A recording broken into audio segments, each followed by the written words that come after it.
उत्तर भारतीय प्रवर्तक श्रुताचार्य साहित्य सम्राट वाणी के जादूगर आराध्य गुरुदेव श्री अमर मुनि जी महाराज की जय। संयम अमृत महोत्सव आया है भाई आया है। संयम अमृत महोत्सव आया है भाई आया है। गुरु श्रवण संग का भाल है, गुरु अमर हमारी शान है। संयम अमृत महोत्सव आया है भाई आया है। संयम अमृत महोत्सव आया है भाई आया है। आज हम पूज्य गुरुदेव उत्तर भारतीय प्रवर्तक श्रुताचार्य साहित्य सम्राट वाणी के जादूगर आराध्य गुरुदेव श्री अमर मुनि जी महाराज का संयम अमृत महोत्सव मनाने जा रहे हैं। वो संयम अमृत महोत्सव जो ओजस्वी प्रवचन का दक्षिण सूर्य भाई जी महाराज श्री वरुण मुनि जी महाराज साहब की सद्प्रेरणा के द्वारा बनाया जा रहा है। बहुत ही सौभाग्य का अवसर है कि इस अवसर में मुझे भी अपनी भावनाएं व्यक्त करने का अवसर प्राप्त हुआ। गुरुदेव के विषय में क्या कहें। गुरुदेव का जीवन बहुआयामी प्रतिभाओं से विलक्षित था। उनका जीवन ऐसा महान व्यक्तित्व का धनी था कि उनके विषय में कहना बहुत ही कठिन है।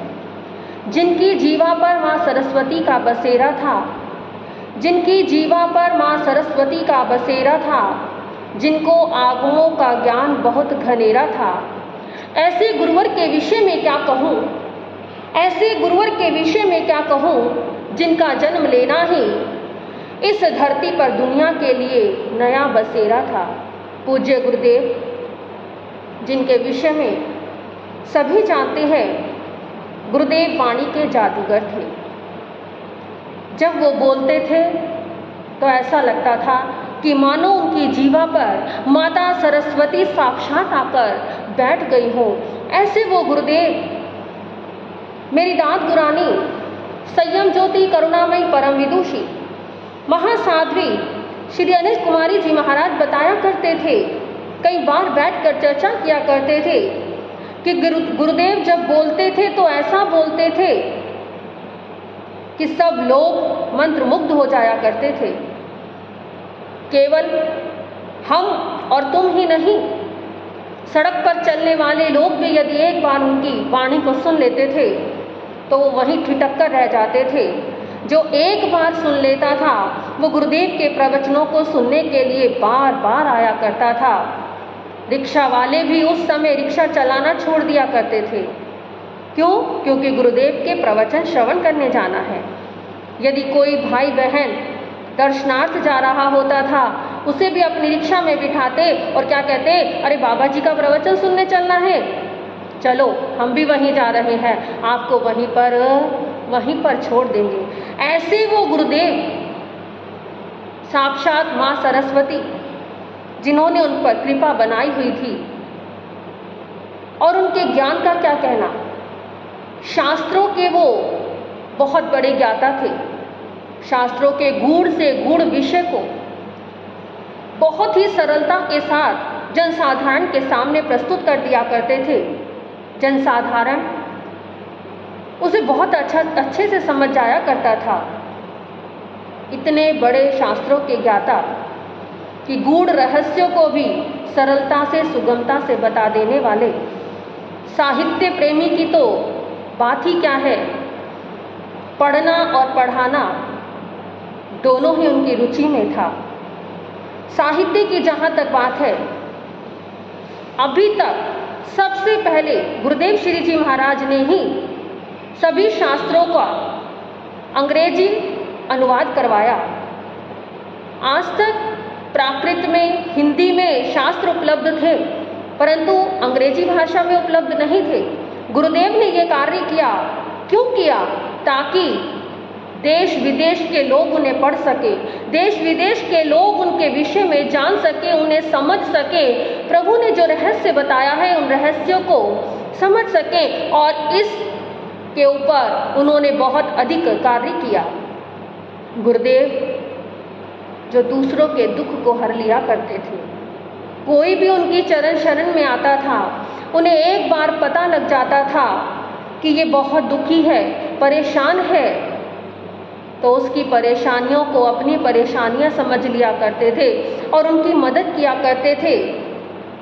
मेरी मासी गुरानी जी, घोर तपस्विनी श्री चेतना जी महाराज, जिन्होंने बताया जिस समय मेरी परदाद गुरानी उप प्रवर्तनी संघ शिरोमणि महासाध्वी श्री शशिकांता जी महाराज, एक समय ऐसा आया था कि वो बिल्कुल एकाकी रह गए थे।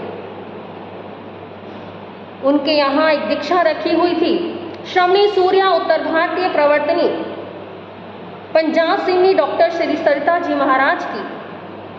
वो दीक्षा होनी थी 16 फरवरी 1964 को, परंतु 31 जनवरी 1964 को गुरानी जी, परदादी गुरानी जी महाराज की, गुरानी जी महाराज का अचानक देवलोक गमन हो गया।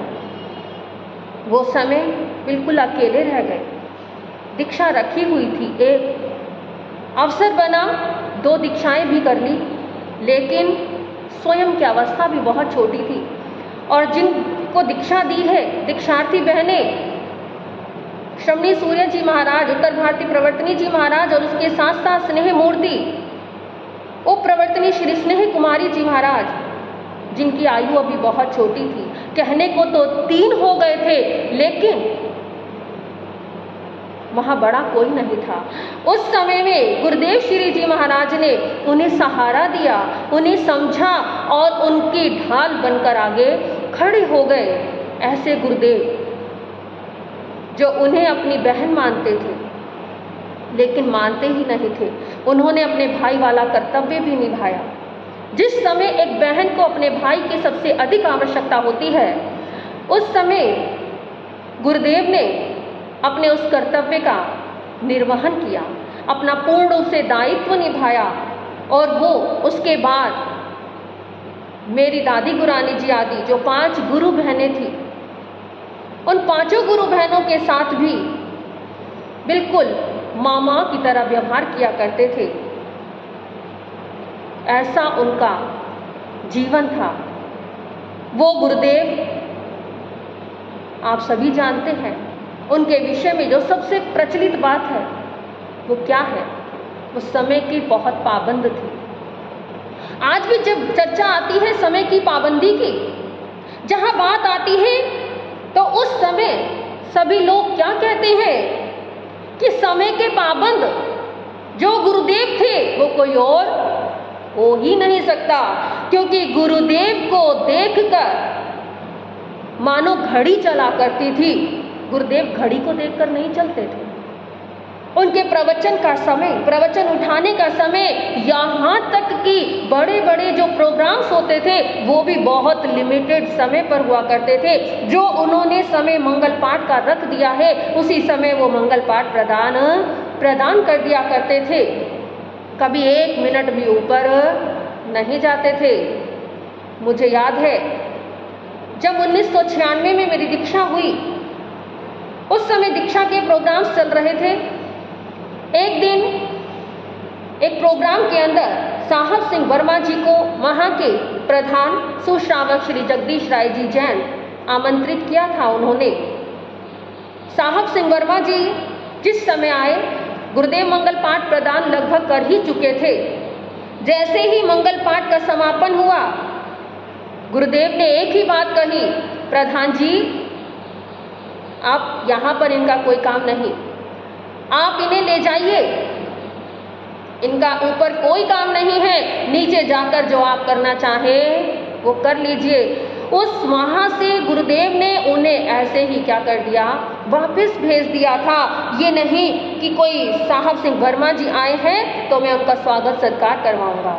उन्होंने कभी पक्षपात रखा ही नहीं। वो बहुत अनुशासन प्रिय थे। उनके पास यदि एक बार कोई आता था, उनकी प्रवचन सभा में भी जो व्यक्ति पहले आते थे वो आगे बैठते थे और जो पीछे आते थे वो बाद में बैठते थे। कभी ऐसा नहीं हुआ कि फलाने नेताजी आए हैं या कोई व्यक्ति आया है और उसे बुलाकर वो आगे बिठाएंगे, कभी नहीं। वो क्या कहते थे, जो जिस समय आया है वहाँ जहाँ जगह मिले और वो वहीं पर बैठ जाए। ऐसे अनुशासन प्रिय गुरुदेव, उनका अनुशासन, स्वयं भी अनुशासन में रहते थे और दूसरों को भी अनुशासन में रखते थे। गुरानी जी महाराज बताया करते थे कि जिस समय उनका चातुर्मास रतिया में था, 5 साधवियाँ थी, परदाद गुरानी जी और 4 गुरु बहनें, मेरी दादी गुरानी जी आदि, उस समय प्रतिदिन स्वाध्याय के लिए जाया करते थे। एक दिन की बात, स्वाध्याय के लिए गए, लेकिन उस दिन गुरानी जी साथ में नहीं गई, चारों गुरु बहनें गई। गुरुदेव ने देखा और जाकर पूछा कि आज तुम्हारी गुरानी जी क्यों नहीं आई? उन्होंने फरमाया, गुरुदेव, गुरानी जी ने लोच करवाया है तो इसलिए वो आज आ नहीं पाए। क्या कहा? जब गुरनी जी नहीं आए तो तुम क्या करने आई हो? तो उसी समय उनको वापस भेज दिया और क्या कहा कि जब आपकी गुरानी जी आए तभी आप आना और गुरानी जी के बिना आप यहाँ पर मत आना। कोई बात नहीं, 1 दिन 2 दिन स्वाध्याय काल छोड़ देंगे, पर बिना गुरानी जी के आप नहीं आना। ऐसे थे गुरुदेव। मेरे गुरुदेव, तेरी साधना और सादगी जीवा से गाऊं किस तरह, सब सद्गुणों को समेटकर शब्दों में मैं लाऊं किस तरह। गुरुदेव का व्यक्तित्व ऐसा ही था कि जिसे शब्दों में बांधना बहुत कठिन कहते हैं। उनका जीवन आडंबर रहित था, किसी भी प्रकार का आडंबर उनके जीवन में नहीं था। जिस समय सन 1970 में मेरी छोटी दाद गुरानी जी महाराज, जो मेरी दादी गुरानी जी महाराज की 5वीं गुरु बहन श्री मीना जी महाराज हैं, उनके फरीदकोट के अंदर दीक्षा रखी हुई थी और ऐसा अवसर प्राप्त हुआ, ना जाने कैसा अवसर हुआ कि उस समय में सांप्रदायिक झगड़े बहुत अधिक फैल गए। उन झगड़ों के अंदर दीक्षा हो पाना बहुत कठिन हो गया। चारों तरफ का वातावरण बहुत दूषित हो गया। उस समय भी गुरुदेव जी महाराज ने कहा, घबराओ नहीं, दीक्षा होगी, जरूर होगी। फरीदकोट पंजाब के अंदर जो दीक्षा होने वाली थी, उस दीक्षा को उन्होंने हरियाणा के सुराना खेड़ी में रखा। सुराना खेड़ी में वो दीक्षा जींद के पास होनी निश्चित हुई और गुरुदेव, वर्षी तप चल रहा था उस समय, उस वर्षी तप के साथ उग्र विहार करते हुए फरीदकोट पंजाब से लेकर कहाँ पहुँच गए? सुराना खेड़ी हरियाणा में पहुँचे। कितने सहज थे, कितने सरल थे। अक्षय तृतीया का दिन आ गया, वर्षी तप का पाड़ना था, परंतु देखिए हमारी परदाद गुरानी जी महाराज बहुत ही भोले थे। इतने भोले कि उनको ये ही नहीं पता कि गुरुदेव का वर्षी तप का पाड़ना है, किस प्रकार पाड़ना कराना है। गुरुदेव जब वहाँ पर पहुँचे, उन्होंने कोई व्यवस्था नहीं देखी तो उन्होंने अपने मुख से कुछ नहीं कहा। इतनी सरलता। उन्होंने क्या किया? गुड़ लिया, पानी में घोला और उसी को ग्रहण कर लिया, उसी से पाड़ना कर लिया। कितनी सरलता, कितनी सादगी। गांव में बैठे हुए हैं जहां पूरा दिन कोलू चला करता है, लेकिन उसके बावजूद भी उन्होंने एक शब्द नहीं कहा। ऐसे गुरुदेव जो आडंबर रहित जीवन व्यापन करते थे, हर समय सुख दुख में खड़े रहते थे। सितारे तो बहुत होंगे जीवन में, सितारे तो बहुत होंगे जीवन में, पर चांद की जुबानी कहाँ। फूल तो बहुत होंगे गुलशन में, पर गुलाब का सानी कहाँ। संत तो बहुत होते हैं इस दुनिया में, संत तो बहुत होते हैं इस दुनिया में, परंतु मेरे गुरुदेव वाणी के जादूगर, पूज्य श्री अमर मुनि जी महाराज का सानी कहाँ। इस संसार में उन जैसा व्यक्तित्व मिलना अति कठिन है। गुरुदेव हर प्रकार से आडंबर से दूर रहा करते थे। जिस समय सन 1998 में दिलशाद गार्डन के अंदर वो Ujjain Sadhvi Shri Shashikanta charitable sly school का उद्घाटन करने पहुंचे और वहां पर आकर व्यवस्था, एक फ्लैट में रुकने की व्यवस्था थी, वहां फ्लैट सिस्टम चलता है। प्रवचन की बात आई तो समिति ने कहा कि गुरुदेव देख लेते हैं, जो भी हाल सूट करेगा वो बुक कर लेते हैं, जितने दिन आप यहाँ रहेंगे। तो गुरुदेव ने क्या कहा, अरे क्या ज़रूरत है,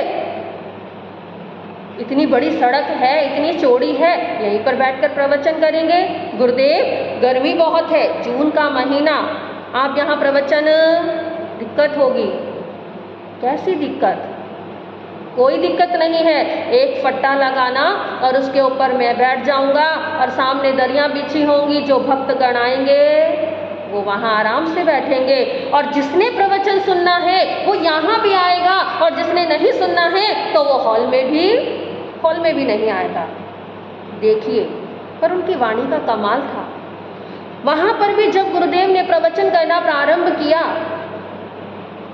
दिगंबर श्वेतांबर तो छोड़ ही दीजिए, आसपास में जितने जैन अजैन लोग रहते थे वो भी सब प्रवचन में आते थे। वो भी इंतजार करते थे कि कब गुरुदेव के प्रवचन का समय हो और हम सब प्रवचन में चले। तो ये उनकी वाणी थी, लेकिन उस वाणी के साथ उनकी सरलता थी कि जहाँ कहीं पर भी संत है, जहाँ चाहे वहाँ बैठ सकते हैं। ऐसे वो गुरुदेव। सागर में गंभीरता पर्वत में स्थिरता देखी है, सागर में गंभीरता पर्वत में स्थिरता देखी है, चांद में शीतलता फूलों में महक देखी है। किसी में कुछ तो किसी में कुछ देखा है, किसी में कुछ तो किसी में कुछ देखा है, परंतु सारी विशेषता तो हमने आप में देखी है, परंतु सारी विशेषता तो हमने आप में देखी है। गुरुदेव के विषय में क्या क्या कहूँ, शब्द कम पड़ जाएंगे, परंतु उनके जीवन की गाथाएं समाप्त नहीं होने वाली है। मेरे स्वयं के साथ बीती हुई कुछ बातें, जब मेरी दीक्षा होने की बात चल रही थी, मेरी आयु उस समय 13 साल की थी, आज्ञा मिल नहीं रही थी, बहुत प्रयास किया, आज्ञा नहीं मिल रही थी। कोताना श्री संघ, जो मेरा संसारिक पक्ष से गांव है, वहां से पूरी बस भरकर आई, सिर्फ ये बताने के लिए कि हम आपको आज्ञा नहीं देंगे। अब आपकी कोई आयु नहीं है दीक्षा लेने की, लेकिन गुरुदेव का प्रताप देखिए। गुरुदेव ने उनको अपनी वाणी से उद्बोधित किया और उन्होंने बताया कि दीक्षा की कोई आयु नहीं होती। यदि बच्चे के भाव पक्के हैं, यदि बच्चे को संस्कार आ चुके हैं, तो आप जब मर्जी दीक्षा दे सकते हैं। उन्होंने बहुत सारे उदाहरण उनके सामने रखे और देखिए, जो कोताना श्री संघ ये कहने आया था कि हम आज्ञा नहीं देंगे, वही लोग सहर्ष गुरुदेव के चरणों में आज्ञा प्रदान करके चले गए। यदि वो उस समय प्रयास ना करते तो उस समय मेरी दीक्षा नहीं हो पाती। तो मेरी जो उस समय 96 में दीक्षा हुई, वो गुरुदेव की कृपा रही। सौभाग्यशाली हूँ मैं कि मैं उस गांव से संबंध रखती हूँ। दीक्षा के बाद जिस गांव के अंदर गुरुदेव का प्रथम चातुर्मास था, सोनीपत में गुरुदेव की दीक्षा हुई और वहाँ से आकर पहला चातुर्मास उन्होंने वहीं पर किया था और वही मेरा पैतृक गांव भी बनता है। तो सौभाग्यशाली हूँ कि जो गुरुदेव की चरण रज मेरे आने से पूर्व ही मेरे संस्कारों के अंदर खुल चुकी थी।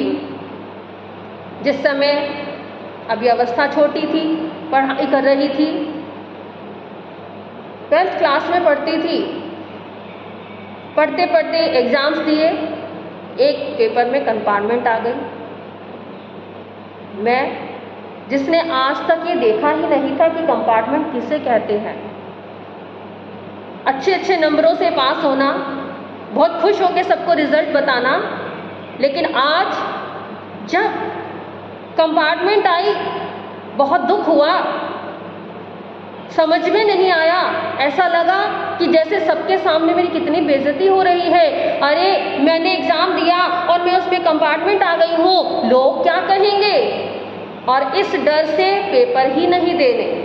सोच लिया कि अब आगे पढ़ाई नहीं करनी। क्यों नहीं करनी? क्योंकि यदि पढ़ाई करूंगी, वो डर बैठ गया अंदर।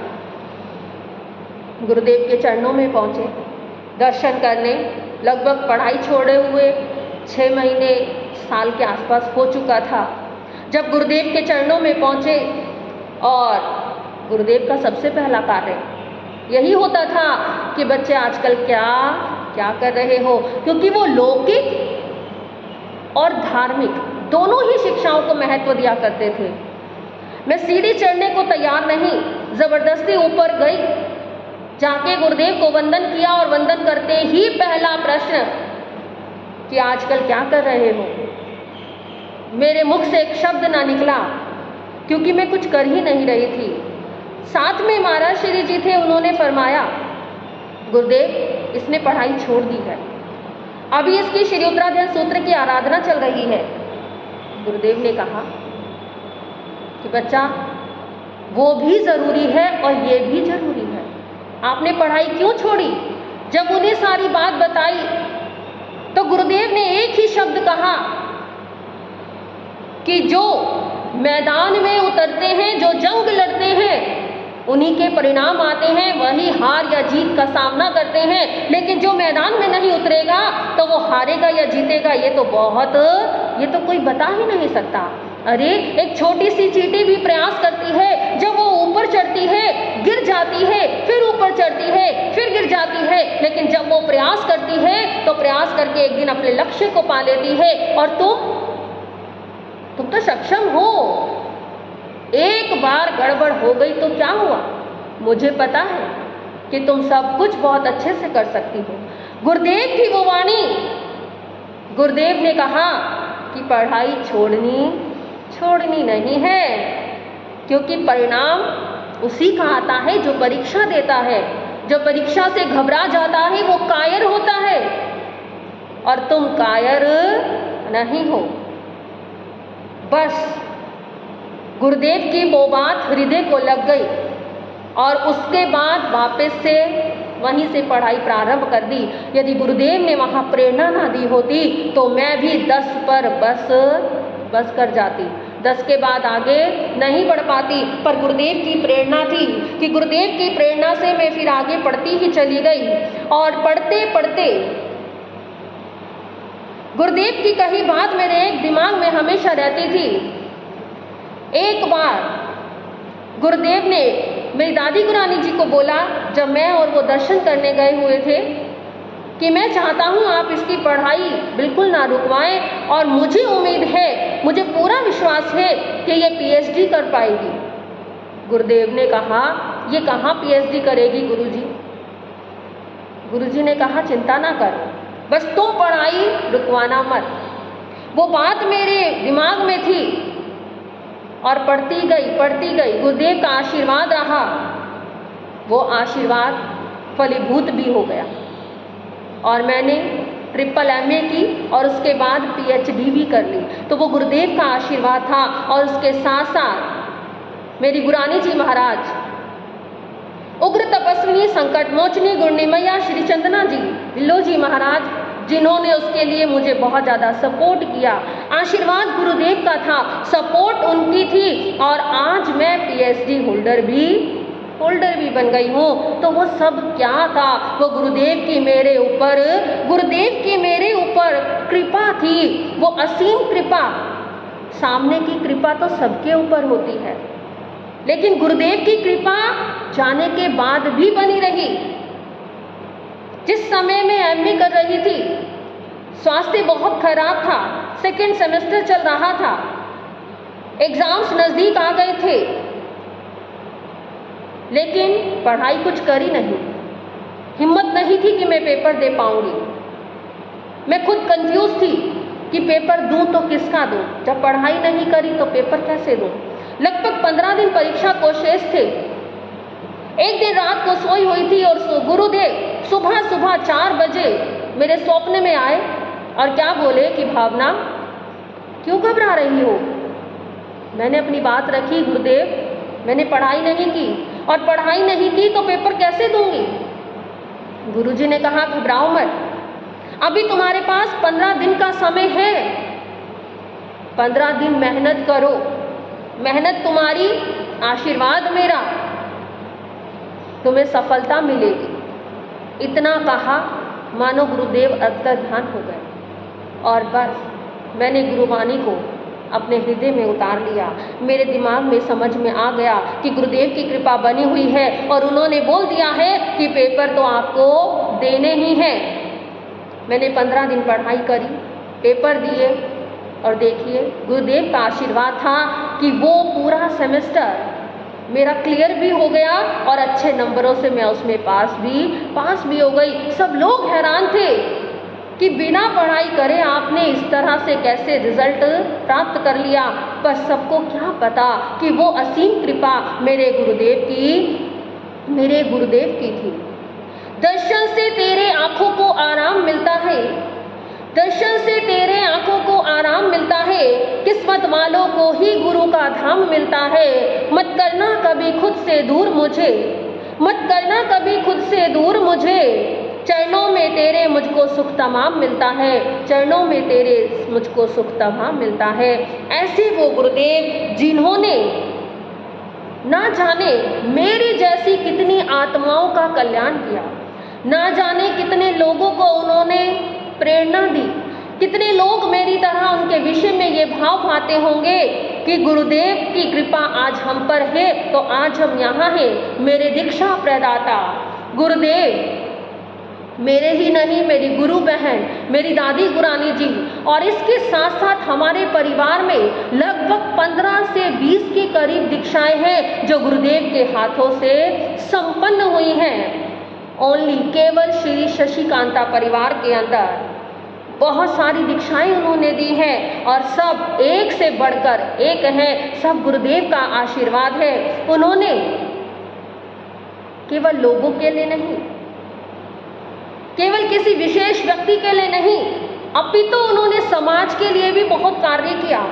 साहित्य प्रकाशन जो अभी आपको मैंने बताया था वो भी समाज का कार्य था और उसके साथ साथ उन्होंने कितने ही जैन स्थानक भवनों का निर्माण कराया। दिल्ली के अंदर मुझे पता है, जो मैं जानती हूँ, बहुत सारे स्थानक भवन ऐसे हैं जिनका निर्माण गुरुदेव के द्वारा ही हुआ है, जिनका शिलान्यास भी गुरुदेव ने करवाया, जिनका उद्घाटन भी गुरुदेव ने करवाया और उनकी प्रेरणा से ही वो स्थानक भवनों का निर्माण हुआ। गुरुदेव ऐसे थे कि एक बार इशारा करते थे तो दानदाताओं की लाइन लग जाती थी। एक बार इशारा देने मात्र से बातों ही बातों में तो स्थानक ऐसे ही खड़ा हो जाया करता था और उसके बाद जो समय उसके निर्माण में लगता था उसको लगने के बाद वो स्थानक भवन भी तैयार हो जाया करता था। ऐसे थे वो गुरुदेव। दिल्ली का शालीमार बाग, कृष्णा नगर, भजनपुरा, कैतवाड़ा, यमुना विहार, मौजपुर और भी बहुत सारे स्थानक हैं जिनका निर्माण स्वयं गुरुदेव के प्रेरणा से हुआ। इसके साथ साथ अनेकों डिस्पेंसरियां जो गुरुदेव ने बनवाई, जिनका उद्घाटन करवाया, जो चलती थी। लेकिन देखिए कमाल की बात क्या है, उद्घाटन भी करवाते थे, शिलान्यास भी करवाते थे, स्थानक भवनों का निर्माण भी करवाते थे, डिस्पेंसरियां भी चलवाते थे, लेकिन कभी भी गुरुदेव ने कहीं अपना नाम का पट्टा नहीं लिखवाया। कहीं पर भी आपको गुरुदेव का नाम नहीं मिलेगा क्योंकि उन्हें नाम से कोई लेना देना नहीं था। वो सिर्फ एक ही कार्य किया करते थे, वो काम को महत्व देते थे, नाम को उन्होंने कभी भी महत्व नहीं दिया। ऐसे वो पूज्य गुरुदेव जिनकी कृपा के विषय में मैं क्या कहूँ। कृपा कर भंडार भर दिया, कृपा कर भंडार भर दिया, गुणों का ना तेरे कोई पार है, कैसे वर्णन कर सकूं जो किया आपने उपकार है, जो किया आपने उपकार है। ऐसे गुरुदेव के गुणों की व्याख्या करनी तो मानो चंद्रमा के प्रतिबिंब को पकड़ने की एक छोटे से बालक की इच्छा है। ये कार्य मैं नहीं कर सकती क्योंकि मुझ में इतनी क्षमता नहीं है। मैंने तो उनके गुणों का जो समुद्र है उसमें से चंद बूंदे आपके समक्ष रखी हैं। गुरुदेव के गुणों की तो कोई व्याख्या कर ही नहीं सकता। गा सकूं नगमा तुम्हारा वो साज कहाँ से लाऊं, गा सकूं नगमा तुम्हारा वो साज कहाँ से लाऊं, सुना सकूं आपको वो अंदाज कहाँ से लाऊं। चांद और सितारों की तारीफ तो की जा सकती है, चांद और सितारों की तारीफ तो की जा सकती है, कर सकूं आपकी तारीफ वो अल्फाज कहाँ से लाऊं, कर सकूं आपकी तारीफ वो अल्फाज कहाँ से लाऊं।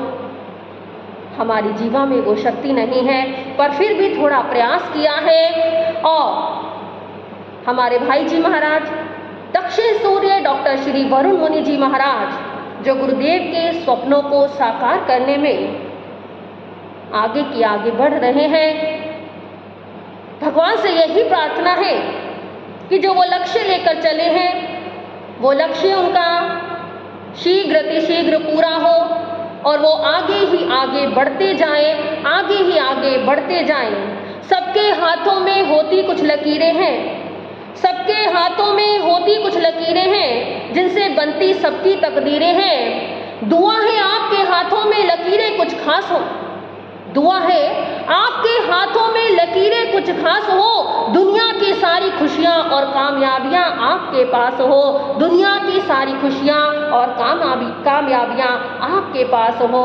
इन्हीं शब्दों के साथ ओम शांति, ओम शांति, ओम शांति।